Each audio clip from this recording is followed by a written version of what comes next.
Hello, world. Hello, everyone. My name is Bernadette Smith. I am CEO of Equality Institute, and I am joined here today by my friend Charlene Wheeless. Charlene, please introduce yourself. Tell the world how awesome you are. Well, I don't know about how awesome I am, but I'm Charlene Wheeless, and maybe the most awesome thing about me is that Bernadette is my friend. We met a little over a year ago. Has it been a year, Bernadette? I think And it's been so more than a year has it since been the more than a writing year? portion. It's great. So we met, we hit it off. So I am an author, as Bernadette is. I'm also an executive coach and a public speaker as well.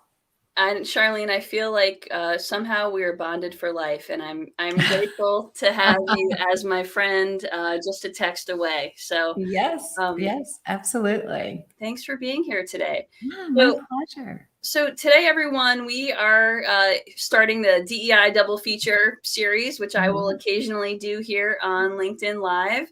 And today we're going to talk about, Charlene and I are going to talk about 5 predictions that we might Mhm. have for the new year related to diversity, equity, and inclusion, corporate social responsibility. You know what? If you want to talk Mhm. about any other prediction, that's I have lots of predictions. well, why don't you start? Is there anything that you think that we're going to start to see more of or less of or change Mhm. in the new Yeah, year?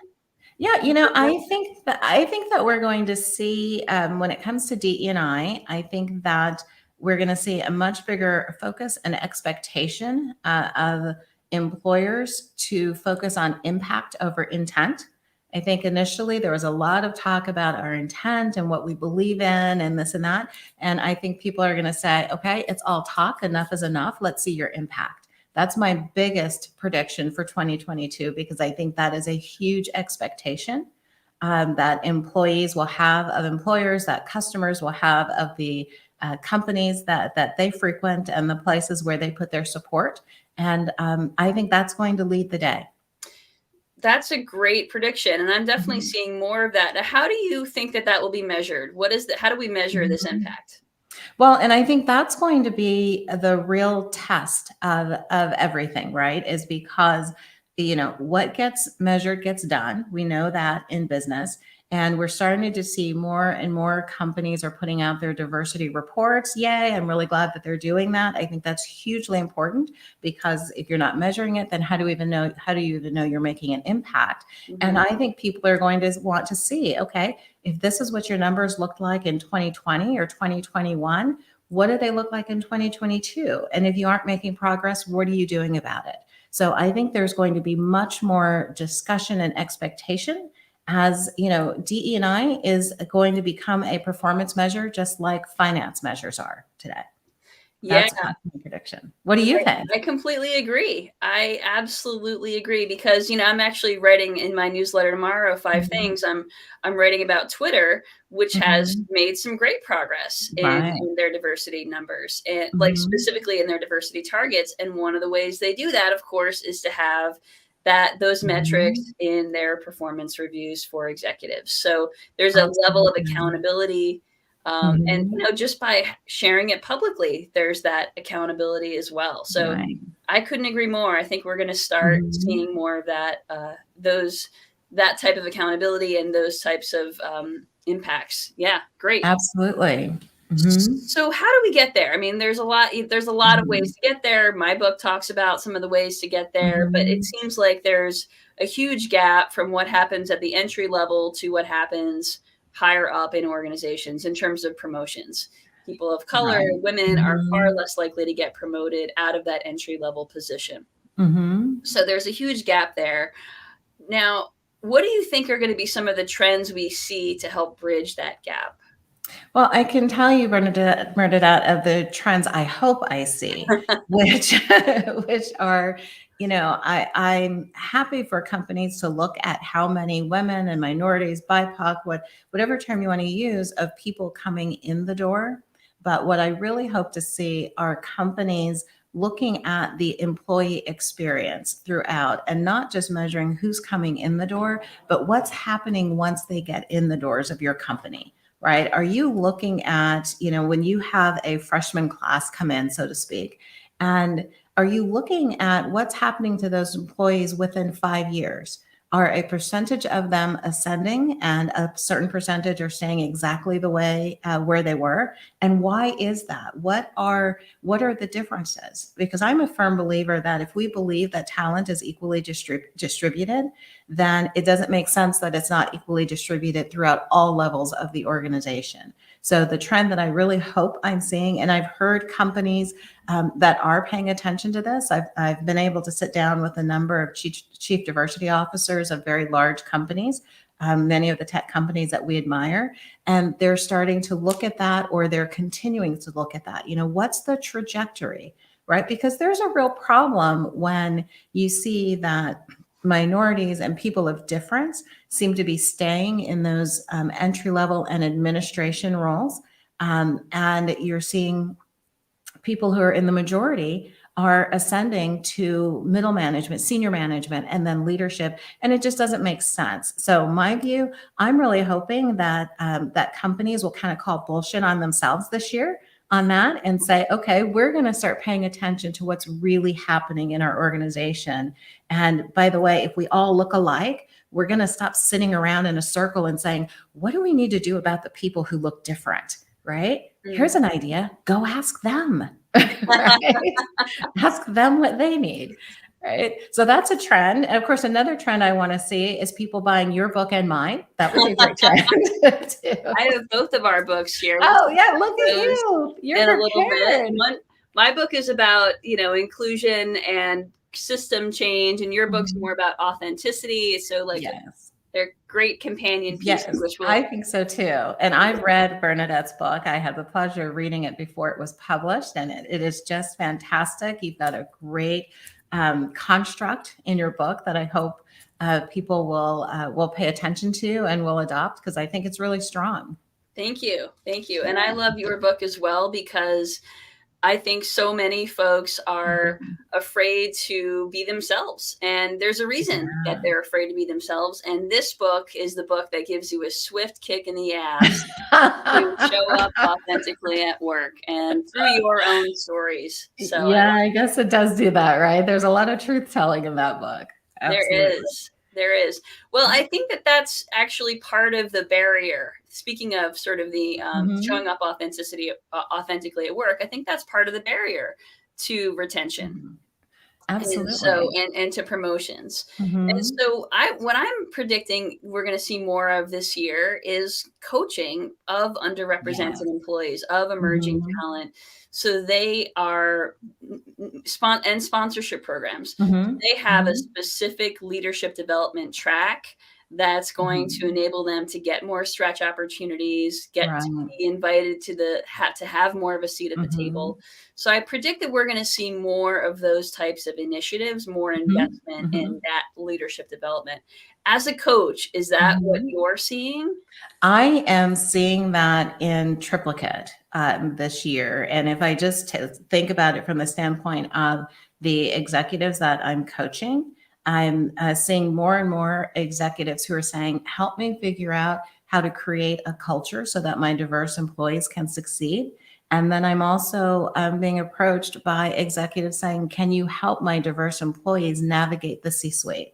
So absolutely, I'm seeing that. And also, and I'm sure you're seeing this too from a speaking perspective, I'm getting more requests to speak at in events that are sponsored by companies that are all about diversity and elevating and accelerating the growth of their diverse talent. And, and it's really exciting to see. And it's not only women, it's not only minorities, it's people of difference, right? And so I'm seeing less of a tendency for companies to put people in that category of being othered, right?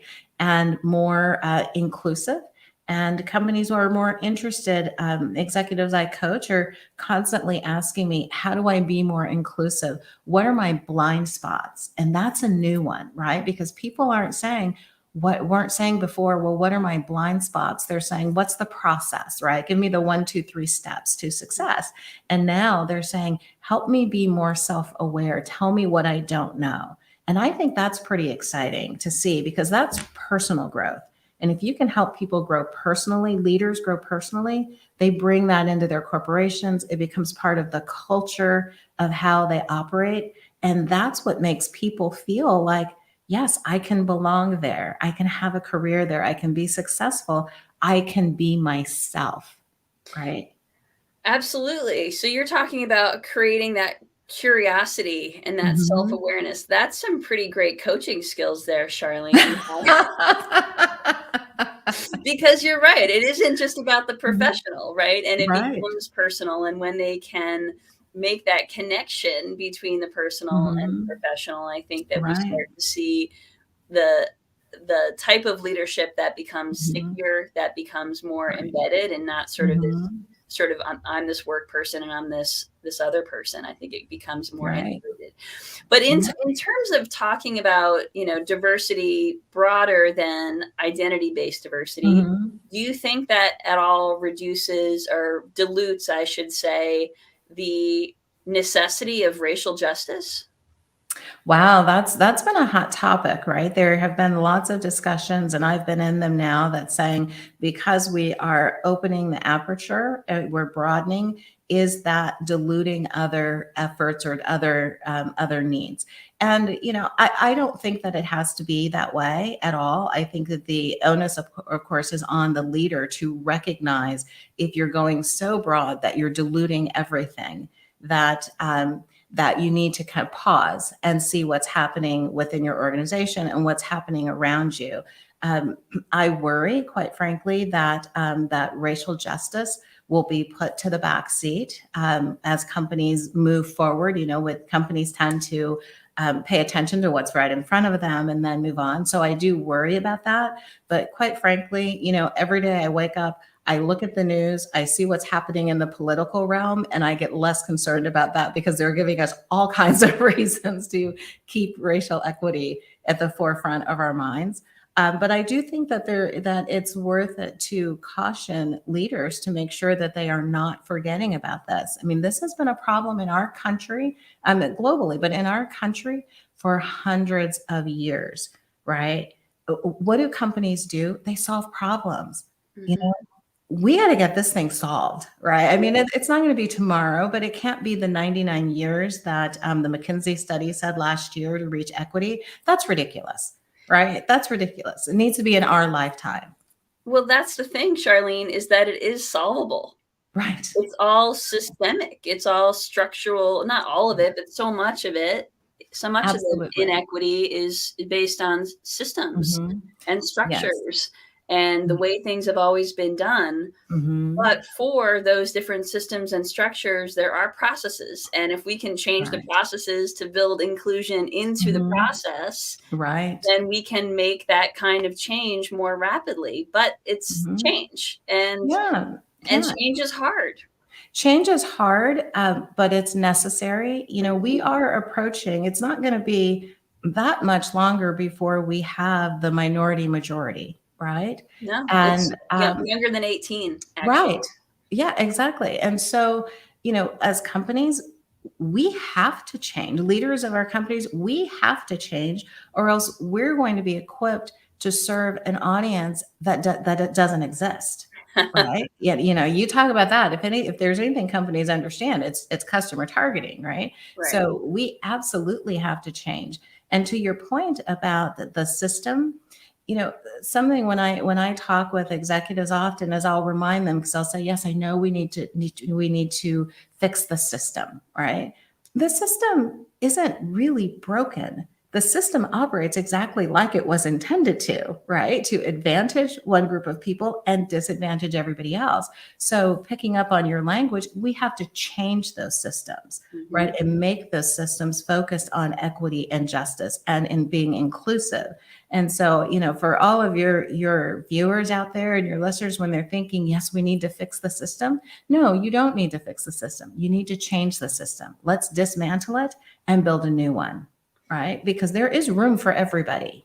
Absolutely. And by the way, any viewers out there, feel free to type any questions in the chat or Mhm. any of your own predictions you might have Yes. for DEI in the new year. We're Mhm. covering some good stuff because we're talking about systems Mhm. change. We're talking about interpersonal change, Mhm. the coaching that I think we're going to see more of. We're Mhm. talking about accountability. All of these things, they have to work in tandem. Right, You know, absolutely. And I'm seeing more of a real desire from people to actually learn more. I can't remember what show it was, but I was listening to a news show and they were interviewing someone and they were saying that, it's not just diverse employees who want a diverse employee workforce. It's people who are in the majority. They want to be surrounded by a diverse workforce as well. Are you seeing that as well? What are you hearing? yeah, especially among millennials and Gen Z, Mhm. right? It's sort of an expectation for them. Yeah. That's what the data says is Mhm. they value diversity. It's a priority for them Right. when they're Mhm. considering where to work, and they have an awful lot of power right now. So, Boy, boy, do they. Boy, absolutely. And I see it. I'm sure you see it with your kids, and I see it with mine, which is, we when I was going into to work and starting my career, um, I noticed a lack of diversity, but I just kind of wondered about it and said, okay, well, how am I going to be successful in this environment? And what I see in my kids is that as they're going into the workforce or with their friends, they're like, we don't want people who all just look like us. We want to be surrounded, in our personal lives and in our professional lives. We want to be surrounded by people who are different because that makes for richer experiences. You learn more and it also breaks down biases, right? absolutely, when we start to change our programming and surround ourselves with more diverse perspectives, then exactly, Mhm. our unconscious biases start to go away because our brain's getting mixed messages. Right, right. We have Yeah. a question here for Okay. us, Charlene. For those wanting to change the system, where do you begin? What are the 2 or 3 things to start with? Mhm. My perspective here, it's a great question, is you Mhm. have to know your current state. Yeah, and you have to pick a system to start with. So whether it's the Mhm. system of hiring or the system of procurement or the system of promotions, I mean, sort of pick Mhm. one and look at the current state. What are Mhm. the gaps of inclusion? What are where are the spaces there's Mhm. bias? My Right. company's launching an assessment in about 6 weeks or so, 5 or 6 Nice. weeks, which will Mhm. help you figure this out, Mhm. figure out the current state, but that's my thought. What about you, Charlene? Yeah, I'm very focused these days on the employee experience. Mhm. And I think that gives you a lot of clues as to where the system you currently have is not working and Sure. what's broken. And as I talk to different companies, what I'm learning is, and I do a number of focus groups in different companies when we're looking at kind of diversity issues. And what I'm finding, maybe not so surprisingly, is that in each company, the issues around diversity are different. There's this tendency for companies to say, well, it's the hiring process, it's the recruiting process, or it's the promotion process. And it's probably all of those things, but it may not show up in the exact same way in each company. So I think to your point, I think I'm really just underscoring what you've already said in a different way is just talk to your employees about what their journey is throughout your company and where are they finding where they feel like they are ignored or treated the most unfairly or that there's that the system is biased against them, right? I think don't just start and say, okay, we're going to start recruiting differently, right? Well, what does that mean? And because what that means for one company and what they need to do can be different than it will mean for another company. That's absolutely right, and they can if an organization starts by recruiting differently but doesn't Mhm. fix the problems which are a barrier to inclusion and great Mhm. culture, then they can get a whole bunch of new underrepresented employees that Right. leave. Absolutely, and it costs them more in the end, right? Because now you've focused on getting people in the door, but you haven't taken care of their experience while they're there. So now they're leaving and you're having to recruit. So you've just got, you're bleeding at both ends, right? And so so I think it's not I think I know it's worth it to look at that whole journey, and I've lived it as well. So, and I'm sure to some extent you have as well. Although I know you've had your company for a lot longer than I've had mine, but it's just, it's the journey. You have to understand what your employees difference are experiencing in your company. Yeah, absolutely. So I guess the short answer is you have to know the current state. Mm-hmm. You want to change the system, you have to know the current state. You have to set goals, Mm-hmm. and then there are a lot of ways to get Yeah. to those goals. Yeah. Yeah. Charlene, And I think ask people, a lot of companies say, okay, we're just going to do this survey and we're going to, and the surveys are great. I'm not saying that they aren't, but they give you the answer at a very high level, right? They can be informative, but talk to your groups of employees and say, how are you experiencing our company? Let's make this real, right? Let's make it real. Absolutely. Well, I think it's a good time to talk about our books again, because your book is about the employee experience and real at work, and my book is about changing the systems. So there you go. There are your first two steps right there, right? Yeah, you're right. I mean, I think again, knowing where the current state is. So whether it's looking at the existing employee engagement survey, adding some, if you have an employee engagement survey you're planning on for this year, add some very specific, concrete questions about the employee experience related to belonging, related to whether or not they feel safe enough to be themselves, questions that specifically relate to DEI, and then look at that data. And they want to do, if your organization wants to do more, focus groups are a great way to do it. And I know that's one of your offerings as well. Yeah, one of my favorite questions, and it's one that I wish I had been asked in my career, is, as I was going through my career, and particularly, when you're at senior levels and you say, okay, now as a company, we're going to talk to our employees every quarter. You're going to talk to all of your direct reports and you're going to ask them what are their goals, and, which is great. And I encourage leaders to ask their employees, particularly their diverse employees, what are your goals? What is it that you'd like to do that you are not sure is available to you? Right? That's a very different question than what are your goals? And it gets to, of course, representation, right? If I don't see someone who looks like me at a high level, then that may not be my goal because I don't think it is available to me.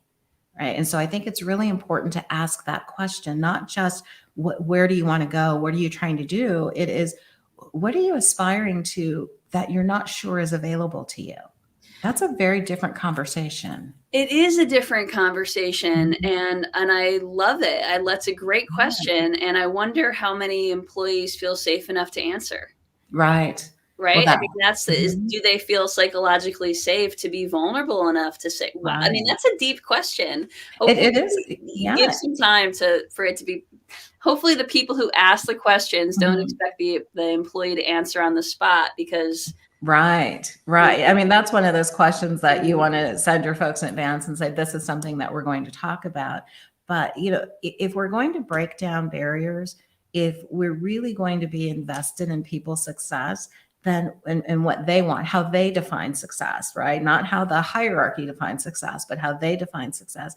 We have to be prepared to have real, honest conversations with our team members. And to your point, pulling on what you just said about psychological safety, that's a phrase that you hear, a term I've heard more in the last year than I have in the previous 30 years in working. And I think that's a good thing, that leaders are paying attention to, are my employees feeling psychologically safe, right? Because you can't be productive if you don't feel psychologically safe. And you certainly aren't bringing your whole self to work, right? There's always a barrier, a wall there, always. Always. And there's definitely a correlation between being able to bring your whole self to work and also sharing your best ideas. Right. Absolutely. Or speaking up if you witness something that is a bad idea. Right. And, taking that fear out of it, right? It's just, so many organizations, in my experience, operate on fear, right? And we've got to take that out of the workplace, right? fear of speaking up, fear of being yourself, fear of losing, your power, fear of never getting power. It just goes on and on and on. And if you're always coming from a place of fear or scarcity, you're never going to be able to do your best work, and your company is never going to be able to get the best out of you or give their best either. That is deep.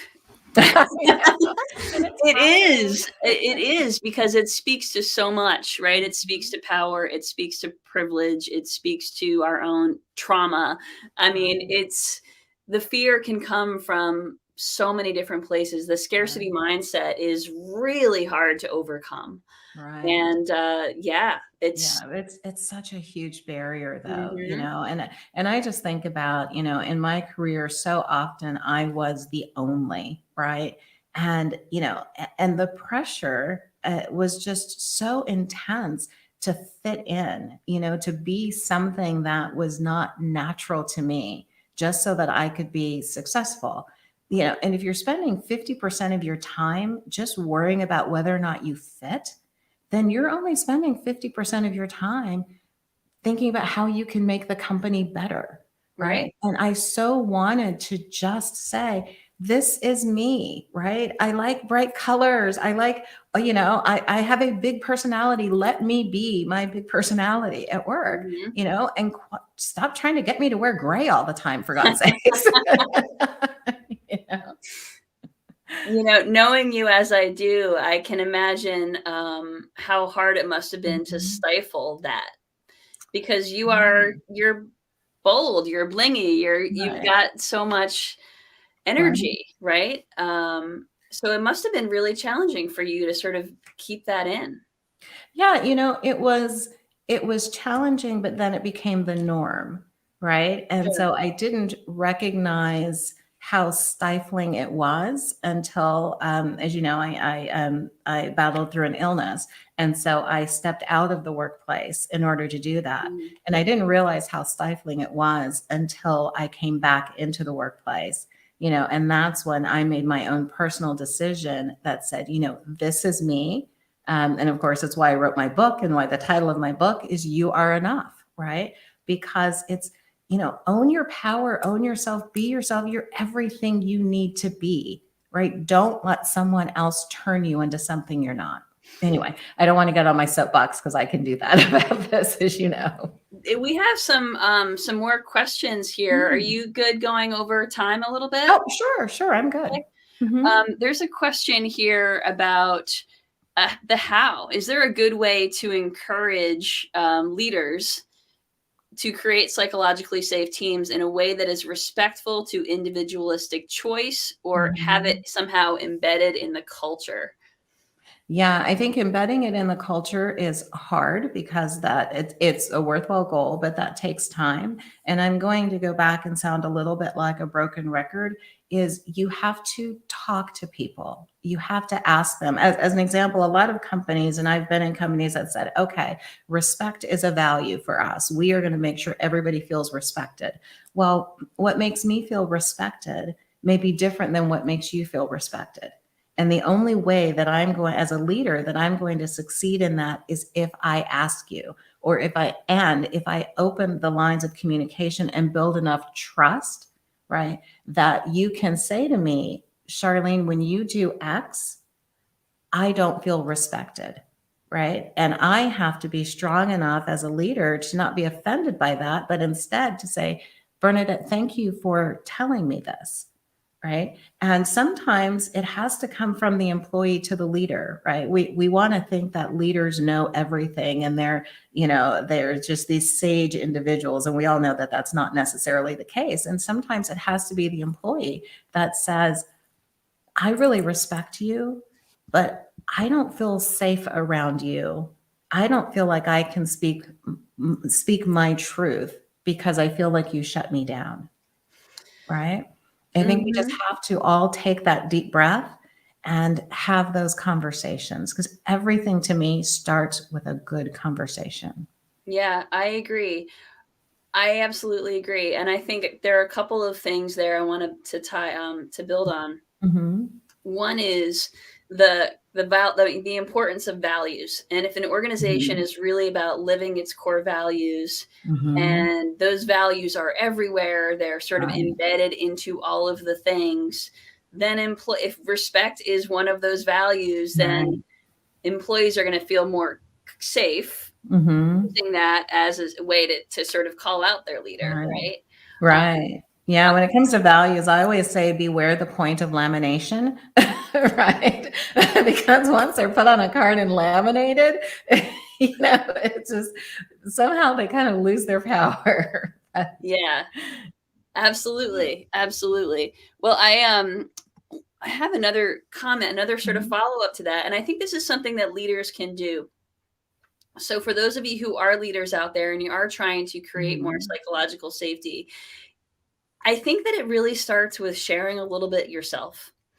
And so, to the Vulnerability. question that you Mhm. asked, you suggested earlier, Charlene, Mhm. what can you aspire to do, or what do you aspire to do that you don't believe is available to you? Mhm. I think if a leader starts by saying that, by sort of saying to the Mhm. employee, I'm going to ask you a question that I wish someone had asked me 10 years Right. ago. Absolutely. But by sort of Mhm. saying something like that and sort of giving Mhm. them permission because they wish they had experienced it, or by Right. sharing some of their own experience.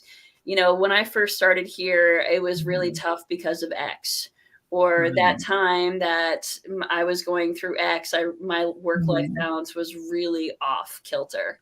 And so Right. by sort of planting a seed of Mhm. vulnerability, I Right. think it gives that permission. But Mhm.